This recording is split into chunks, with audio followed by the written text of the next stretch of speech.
pour rebondir sur ce que vous disiez, effectivement, le problème, c'est pas le cadre légal. En réalité, les lois existent. C'est plutôt un armement idéologique de notre pays.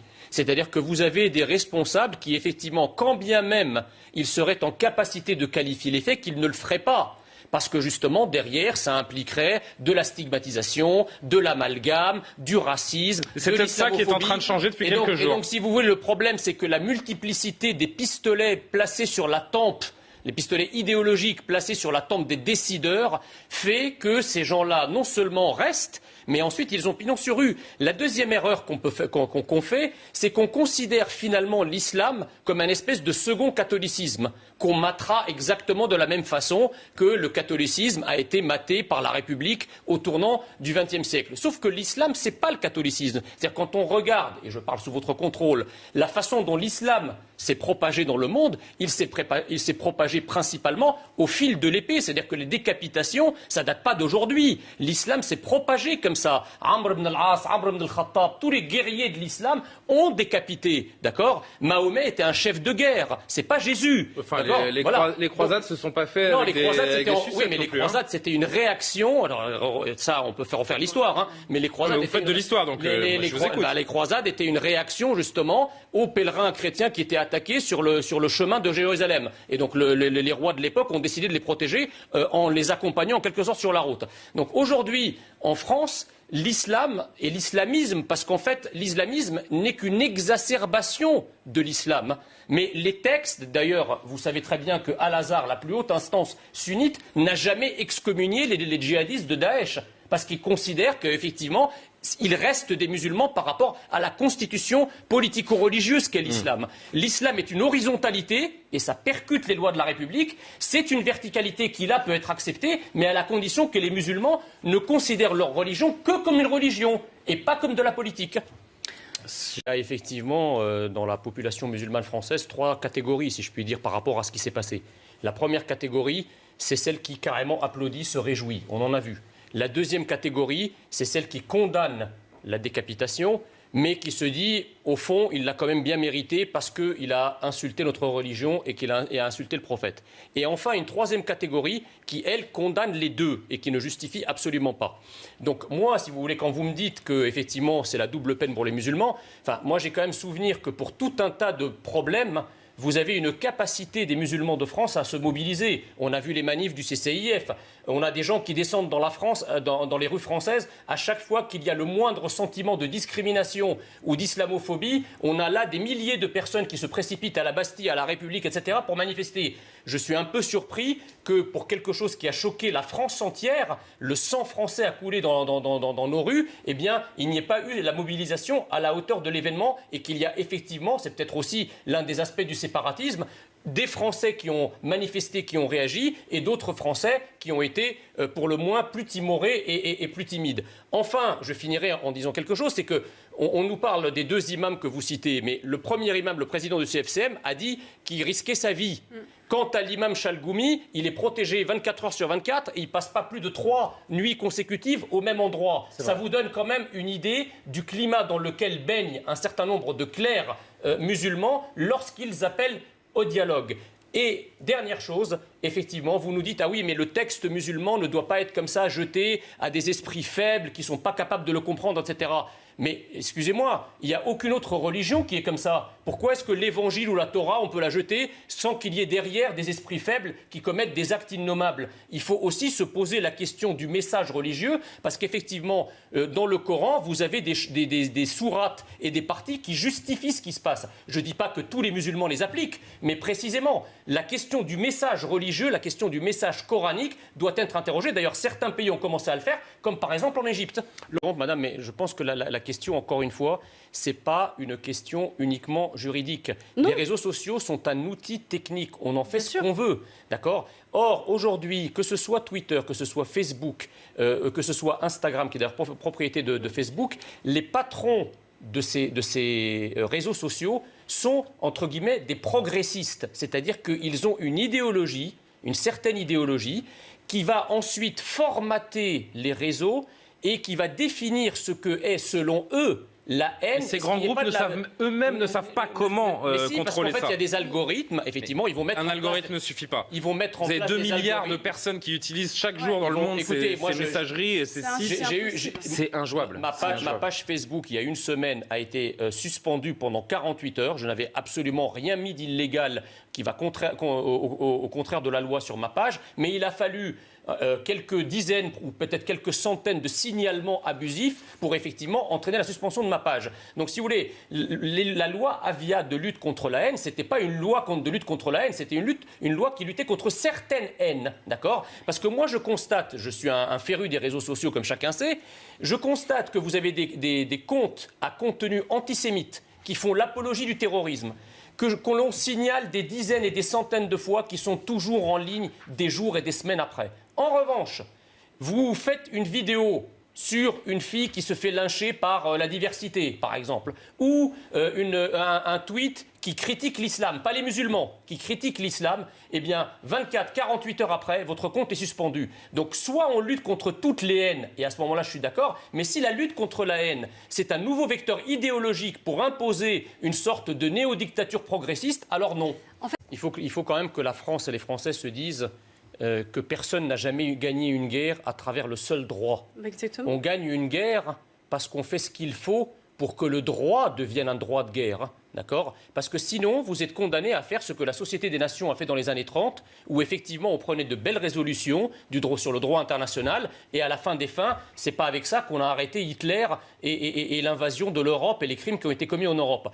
Ce qu'il y a en France, c'est que nous avons effectivement un nouveau totalitarisme qui est en train de monter, qui nous déclare la guerre. C'est un ennemi de l'intérieur, d'accord, face auquel nous sommes désarmés à la fois idéologiquement, mais aussi légalement. La preuve, c'est que les attentats sont quand même commis. Alors j'entends qu'on déjoue un certain nombre d'attentats, mais enfin, on ne peut pas laisser, si vous voulez, uniquement les forces de sécurité en proie immédiate avec cette menace. Il faut que le politique aussi nous donne une stratégie qui permette, une stratégie d'abord pénale, mais une stratégie aussi sécuritaire qui permette de protéger la France. Or, ce n'est pas ce que fait le pouvoir. Ce que fait le pouvoir, c'est que depuis des années, depuis des décennies, il biberonne au sein de la France, avec l'argent du contribuable français, à la fois une immigration de masse, mais aussi le terrorisme. Parce que ces gens-là qu'on découvre au jour le jour, la plupart profitent de la France, profitent de l'État-providence français, profitent de tout le confort qu'on a en France en matière de santé, d'éducation, alors, de logement. En l'occurrence, le tueur de Samuel Paty était en France depuis l'âge de 6 ans et il s'est radicalisé sur notre sol. D'accord, mais sauf que la famille de cet individu avait été refusée dans d'autres pays comme la Pologne où il avait présenté effectivement une demande d'asile. La Pologne n'étant pas folle, ils ont refusé de donner l'asile à ces gens-là. Et quand on regarde d'ailleurs les pays de l'Est, précisément parce qu'ils ont une toute petite communauté musulmane, c'est bizarrement des pays où il n'y a jamais d'attentat. Il n'y a jamais d'attentat. Alors qu'on ne me dise pas que l'immigration, qu'il n'y a pas de lien entre le terrorisme et l'immigration. Bien sûr qu'il y a un lien. Ça ne veut pas dire que tous les immigrés sont des terroristes, mais ça veut dire que beaucoup de terroristes sont des immigrés. C'est savoir si la publication de ces vidéos sur les réseaux sociaux ont précipité le passage à l'acte de l'assaillant, et c'est la piste qui, à ce stade de l'enquête, semble être privilégiée. Merci Marie. Jean Messia, membre du bureau national du Rassemblement national. Bonjour. Bonjour. Merci d'être avec nous sur le plateau de la matinale. Comment est-ce que vous jugez les réponses du gouvernement ? Gérald Darmanin a annoncé dès hier soir la fermeture de Pantin, de la mosquée de Pantin. Est-ce qu'il a pris la mesure de la situation ? La mesure quantitative, certainement pas, parce que ce n'est pas avec une seule mosquée radicale fermée qu'on va prétendre régler le problème qui gangrène et qui défigure la France aujourd'hui, à savoir l'expansion d'une idéologie totalitaire, radicale et sanguinaire, comme on vient de le voir. Donc, si vous voulez, ce pouvoir qui avait quand même passé des années à nous expliquer que rien n'était possible en raison de l'état de droit, qu'on ne pouvait pas expulser les gens, qu'on ne pouvait pas fermer les lieux de culte, etc., subitement, on découvre que c'est possible. Donc à partir de maintenant, si vous voulez, il faut maintenant agir fermement et pas se laisser emporter dans une espèce de guerre des mots ou même en utilisant des mots de la guerre. Il faut maintenant agir fermement, il faut expulser tous les ennemis de la France fichés comme tels par nos services de renseignement. Il faut arrêter de faire porter à nos services de renseignement et de police et de sécurité et de gendarmerie la seule responsabilité de la lutte contre le terrorisme et contre le totalitarisme. Il faut que cette question devienne une question politique. politique et qu'elle arrête d'être une question technique.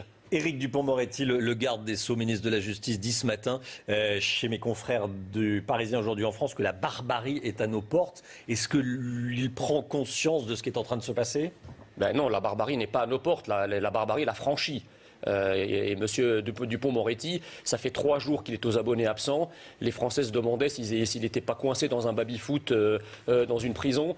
Il sort de sa réserve, il parle enfin pour dire quoi ? Pas grand-chose, un langage alambiqué. On sent évidemment une certaine gêne par rapport à l'idéologie laxiste et permissive de Dupond-Moretti qui n'avait jamais voulu voir ce problème. Et effectivement, maintenant que la réalité lui explose à la figure, on comprend qu'il est gêné. Mais ce qu'on demande au pouvoir politique, ce que les Français demandent au pouvoir politique, c'est l'action. Donc maintenant, il faut passer de l'impossibilisme qui était la politique du gouvernement depuis des années à l'action. Voilà. Aujourd'hui, des Français se font décapiter dans la rue. On a atteint un stade suprême de ce que peut être la barbarie islamiste. Il faut maintenant que le pouvoir protège les Français et que l'État de droit protège la France et les Français. Parce que jusqu'à présent, l'État de droit protégeait les criminels, les prisonniers. Aujourd'hui, il faut que l'État de droit redevienne un État au service de la protection de la France et des Français.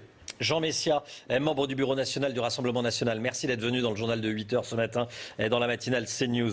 Le tableau de bord quotidien de l'épidémie de coronavirus en France. Pour rebondir sur ce que vous disiez, effectivement, le problème, c'est pas le cadre légal. En réalité, les lois existent. C'est plutôt un armement idéologique de notre pays. C'est-à-dire que vous avez des responsables qui, effectivement, quand bien même ils seraient en capacité de qualifier les faits, qu'ils ne le feraient pas. Parce que justement, derrière, ça impliquerait de la stigmatisation, de l'amalgame, du racisme, c'est peut-être ça qui est en train de changer depuis quelques jours. Et donc, si vous voulez, le problème, c'est que la multiplicité des pistolets placés sur la tempe, les pistolets idéologiques placés sur la tempe des décideurs, fait que ces gens-là, non seulement restent, mais ensuite ils ont pignon sur rue. La deuxième erreur qu'on fait, c'est qu'on considère finalement l'islam comme un espèce de second catholicisme, qu'on matera exactement de la même façon que le catholicisme a été maté par la République au tournant du XXe siècle. Sauf que l'islam, c'est pas le catholicisme. C'est-à-dire quand on regarde, et je parle sous votre contrôle, la façon dont l'islam s'est propagé dans le monde, il s'est propagé principalement au fil de l'épée. C'est-à-dire que les décapitations, ça date pas d'aujourd'hui. L'islam s'est propagé comme ça. Amr ibn al-As, Amr ibn al-Khattab, tous les guerriers de l'islam ont décapité. D'accord ? Mahomet était un chef de guerre. C'est pas Jésus. Enfin, les croisades ne se sont pas faites avec des sucettes. Oui, mais les croisades, c'était une réaction. Alors, ça, on peut faire refaire l'histoire. Hein, mais les croisades. Vous faites de l'histoire, donc je vous écoute. Les croisades étaient une réaction, justement, aux pèlerins chrétiens qui étaient attaqués sur le chemin de Jérusalem. Et donc, les rois de l'époque ont décidé de les protéger en les accompagnant en quelque sorte sur la route. Donc, aujourd'hui, en France, l'islam et l'islamisme, parce qu'en fait, l'islamisme n'est qu'une exacerbation de l'islam. Mais les textes, d'ailleurs, vous savez très bien que Al-Azhar, la plus haute instance sunnite, n'a jamais excommunié les djihadistes de Daesh, parce qu'ils considèrent qu'effectivement, il reste des musulmans par rapport à la constitution politico-religieuse qu'est l'islam. L'islam est une horizontalité, et ça percute les lois de la République. C'est une verticalité qui, là, peut être acceptée, mais à la condition que les musulmans ne considèrent leur religion que comme une religion, et pas comme de la politique. Cet homme peut agir en toute liberté malgré son pédigré. Et si ce drame n'avait pas eu lieu, il continuerait aujourd'hui de prêcher sa parole. Mais monsieur Pasquet, si c'était le seul... En l'occurrence, c'est notre exemple ce soir, mais on sait bien qu'ils sont nombreux. Ce sont des légions de gens comme ça que nous avons en France. Et comment qu'est-ce qu'ils font en France, ceux qui détestent la France ? Mais surtout, qu'est-ce qu'ils font en France ? Ça, c'est une question effectivement qui mérite d'être posée. Mais surtout, comment y sont-ils arrivés ? Parce que je sache, M. Sifrioui n'est pas cosmonaute. Il n'est pas arrivé par le ciel. Il est nationalité marocaine. Voilà, il n'est pas arrivé par le ciel. Il est arrivé dans ces vagues successives d'immigration. Et c'est pour ça, si vous voulez, que le discours d'Emmanuel Macron sur les séparatismes, en ne parlant pas d'immigration, il traite la superficie épidermique du problème sans jamais s'attaquer aux causes du problème.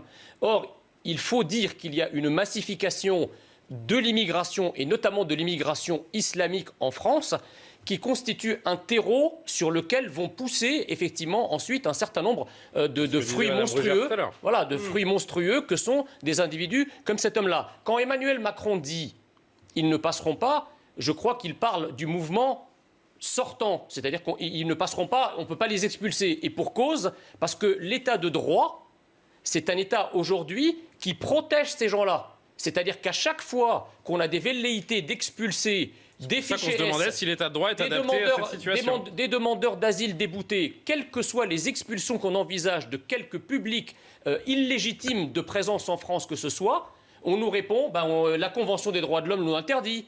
On nous répond la Cour nationale du droit d'asile nous l'interdit, comme c'était le cas pour ce Tchétchène que la Cour nationale du droit d'asile, effectivement, a autorisé à rester en France. En tout cas, sa famille. Donc aujourd'hui, si vous voulez, l'état de droit, au lieu de protéger la nation française, ils ne passeront pas, donc les protéger vis-à-vis des flux entrants, c'est le contraire qui se passe, c'est-à-dire qu'on empêche les flux sortants, y compris des individus nuisibles et indésirables en France, comme cet individu. Est-ce que je voudrais poser ma question à Béatrice Brugère pour aller dans le sens, effectivement, de Madame Cluzel, effectivement, la France a des racines chrétiennes. Alors, je vais vous poser une question. La France a été en Algérie, au Maroc, en Tunisie, dans un certain nombre de pays d'Afrique. L'Algérie a été colonisée pendant 130 ans par la France. D'accord ? Est-ce qu'on peut aujourd'hui dire que l'Algérie est une terre chrétienne ? Est-ce que vous acceptez que la France, qui a laissé des traces partout, vous dites que ces pays qui sont aujourd'hui des pays musulmans ou arabo-musulmans endossent une partie de l'héritage chrétien. Eux-mêmes ne le voudraient pas. Donc n'allez pas imposer à la France ce que vous n'imposerez pas à l'étranger. D'accord ? À ce que vous dites, mais enfin, si... il y a un mais et il y a un enfin, mais je vous... Non, mais c'est-à-dire que s'il suffisait de mots pour mener une guerre... toutes les guerres seraient gagnées par avance. Or là, le problème, si vous voulez, c'est qu'on en reste toujours au stade des mots, un peu comme au début des années 40, on avait proclamé la guerre, on avait déclaré la guerre au totalitarisme fasciste, et pendant une année, on n'a rien fait, c'était la drôle de guerre. Et bien aujourd'hui, depuis 5 ans, en France, c'est la drôle de guerre, parce que vous savez très bien aussi que bien point, le mot chien ne mord pas. Il ne suffit pas de prononcer chien pour que ça aboutisse à une morsure. C'est pas parce que vous dites on déclare la guerre à l'islamisme ou au fondamentalisme islamique ou à l'islam radical que c'est suivi des faits. Il y a les mots et ensuite il y a des actes. Donc il faut que maintenant la main lourde de la République française s'abatte sur ses ennemis. Et ses ennemis, ce n'est pas nécessairement le CCIF et Barak City. Ça, c'est des petits morceaux. Baraka City. L'ennemi, c'est l'UOIF, parce qu'en fait, la réalité de l'islam de France, et je parle sous votre contrôle, c'est qu'il est phagocyté par le monopole des frères musulmans qui ont pris, qui se sont ramifiés, qui sont tentaculaires et qui ont pris le pouvoir de l'islam de France avec la bénédiction des élites françaises qui leur ont donné ce pouvoir. D'accord ? Donc aujourd'hui, il faut sortir de ça, il faut interdire les frères musulmans, il faut interdire l'UOIF, ou en tout cas la transformer complètement, parce qu'on ne peut plus se contenter que l'islam de France soit le prisonnier d'une idéologie fondamentaliste quand vous pensez que l'UOIF, après le titre de musulmans de France, c'est-à-dire qu'ils ont pris le monopole, au moins sémantique, de l'ensemble des 10 millions de musulmans de France. Et personne, à l'époque, n'a réagi. Donc aujourd'hui, si vous voulez sauver l'islam de France, il faut exfolier toutes les ronces intégristes qui pullulent dans l'islam de France, qui sont les ennemis de la France. On a l'impression que c'est la volonté du gouvernement ce soir. Moi, je crois que les Français se réveillent enfin, si je puis dire, parce que les attentats du Bataclan, ça a été rappelé, les attentats de 2015, de manière générale, avaient suscité une énorme émotion. Et le gouvernement de l'époque nous avait dit, vous allez voir ce que vous allez voir, on va tout reprendre en main. Il a déclaré, soi-disant, la guerre au terrorisme. Le moins qu'on puisse dire, c'est que cette guerre qui a connu plusieurs batailles, ces batailles-là, on ne les a pas gagnées. En tout cas, le gouvernement ne les a pas gagnées. Donc aujourd'hui, si vous voulez, moi j'attends des actes concrets, parce que ça fait quand même beaucoup d'années qu'on entend nos élites trépigner. On apprend la fermeture d'une mosquée ce soir à Pantin. Trépigner. Alors il y en a eu quelques-unes quand même qui ont été fermées, mais sur la masse des 500 et quelques mosquées radicales, on a, je crois, 2,7% de ces mosquées qui ont été fermées ces 5 dernières années. Donc une de plus, vous savez, le symbole ne fait pas une politique. C'est peut-être symbolique par rapport à ce qui se passe, mais on attend une action beaucoup plus généralisée, beaucoup plus ferme par rapport quand même à quelque chose de monstrueux qui n'est certes pas la première qui est arrivée, mais enfin là, un enseignant décapité dans la rue, au vu et au su de tous, un enseignant qui enseignait à des élèves, donc qui sont aussi dans un état de sidération en même temps que le reste du pays, on attend autre chose, si vous voulez, que des moulinets. Je pense que, vous savez, la décapitation de Louis XVI avait été un marqueur identitaire extrêmement fort dans l'histoire de notre pays, puisqu'en fait, Louis XVI avait payé sa fuite à Varennes pour rejoindre les ennemis de la Révolution. Aujourd'hui, la décapitation de Samuel Paty est un marqueur identitaire de la France qui découvre que son ennemi n'est pas à l'extérieur, mais qu'il vit à l'intérieur, parmi nous. Voilà. Et donc j'espère, si vous voulez, qu'au moins cette décapitation aura eu un effet salutaire pour qu'enfin les gens ouvre les yeux, que le pouvoir ouvre les yeux, non seulement qu'il déclare la guerre, mais qu'il ne fasse pas une sorte Plus de que guerre salutaire, on va préférer peut-être d'électrochocs oui, enfin, disons, une partie de la société. Non, mais c'est salutaire par rapport à cette menace existentielle qui pèse sur la France. Donc c'est salutaire, il y va du salut de la France, parce qu'il ne faut pas, certes pas stigmatiser, mais enfin il faut quand même prévenir les Français que si jamais il n'y a pas un sursaut, eh bien la France telle que nous la connaissons risque de disparaître.